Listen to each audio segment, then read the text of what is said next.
Hey, this is Tim Frisch with A Frisch Perspective, bringing you analysis, reviews, and fun from a Christian nerd's point of view.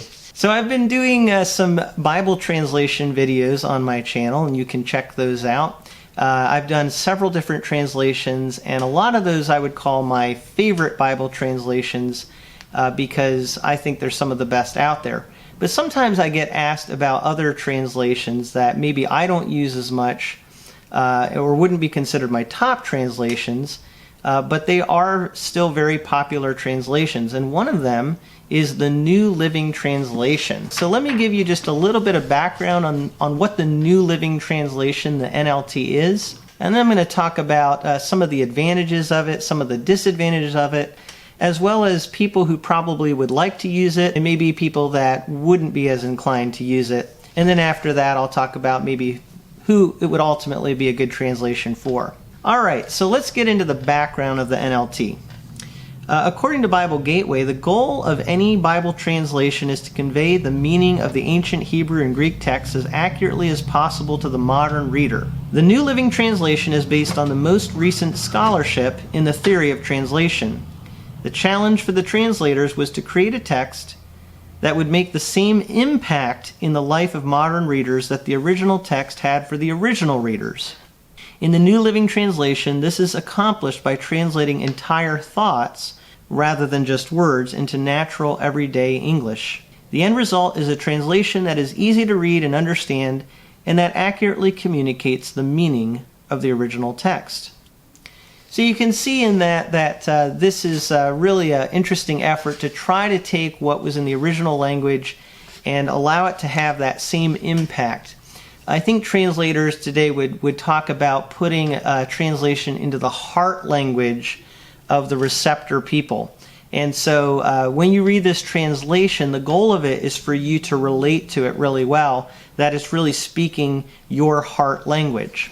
Now, let me give some background on where it came from. It actually started with the Living Bible.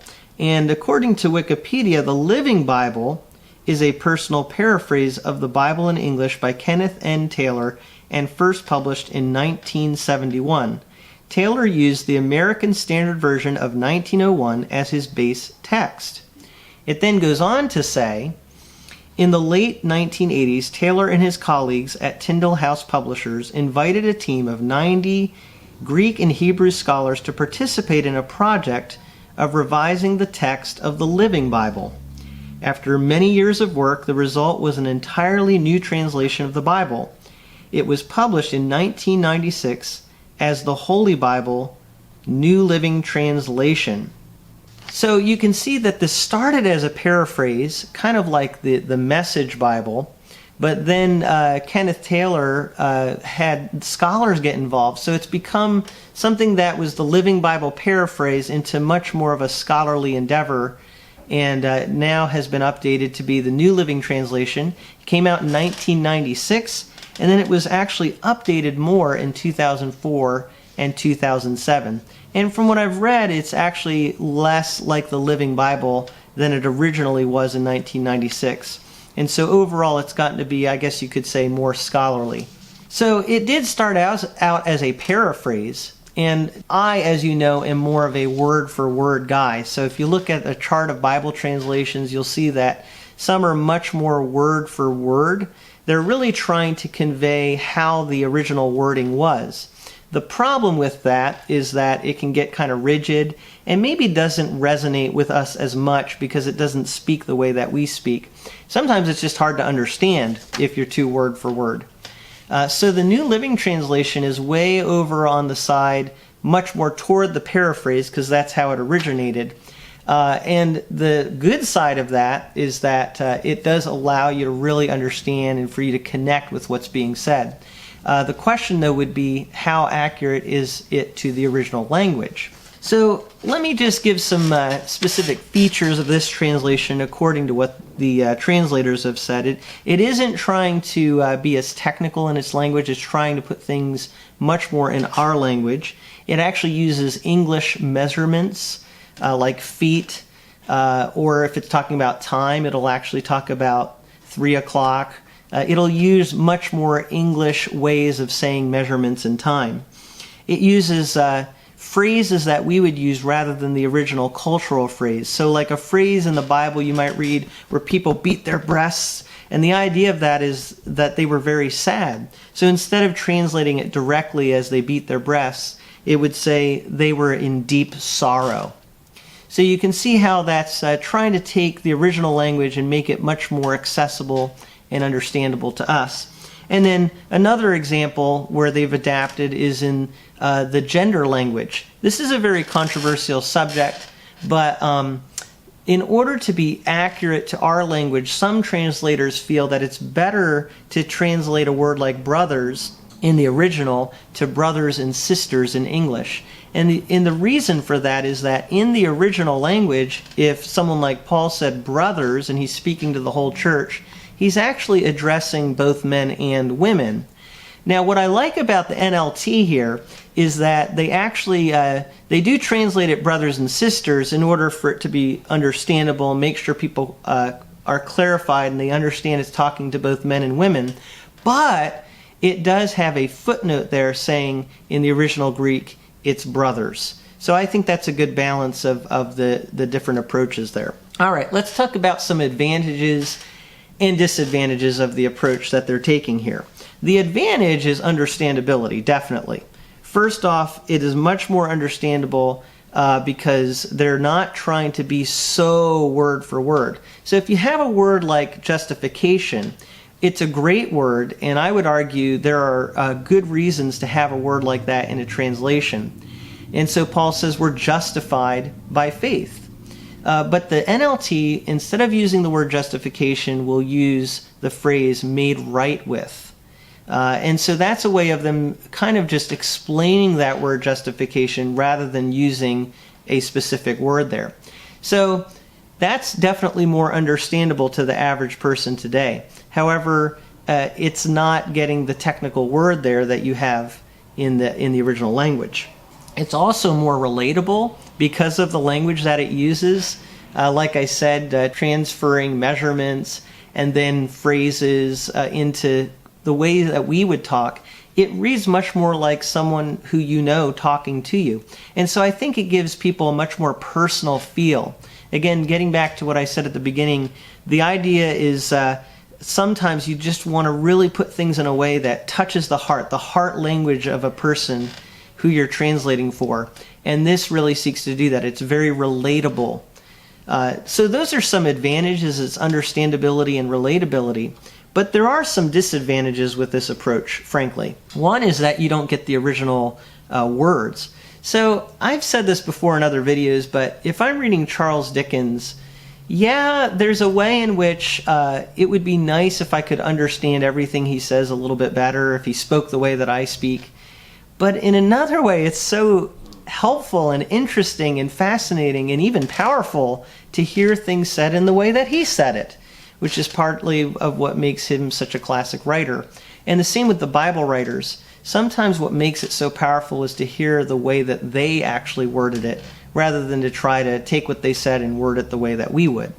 Another problem with this approach is that it can be prone to bias and interpretation rather than just translating.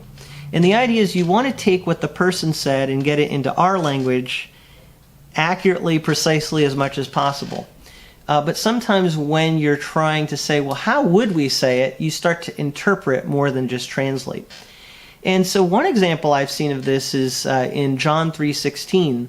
I've pointed this out before in other videos too, that John 3:16, yes, the King James says, for God so loved the world. The New Living Translation says, for God loved the world so much.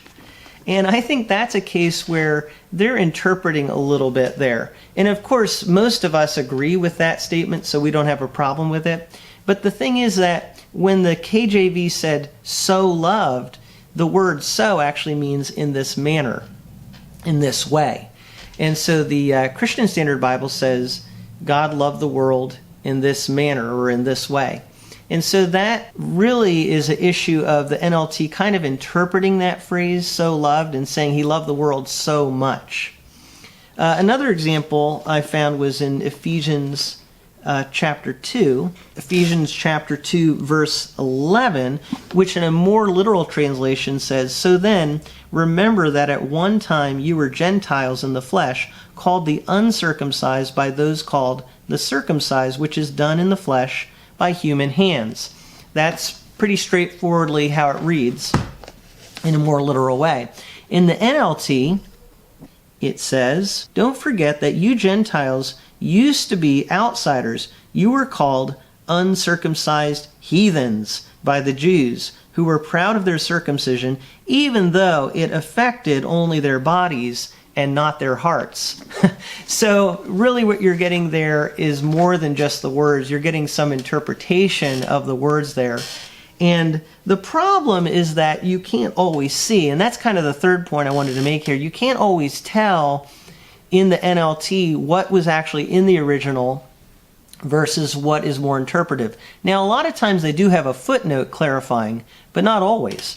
And so sometimes you can't tell when they're kind of doing a little bit more interpretation versus just giving you the exact wording of the original. So it becomes less accurate and clear, in my opinion. So those are some of the advantages and disadvantages, and obviously some people are going to like it and use it, and some people are going to not use it as much.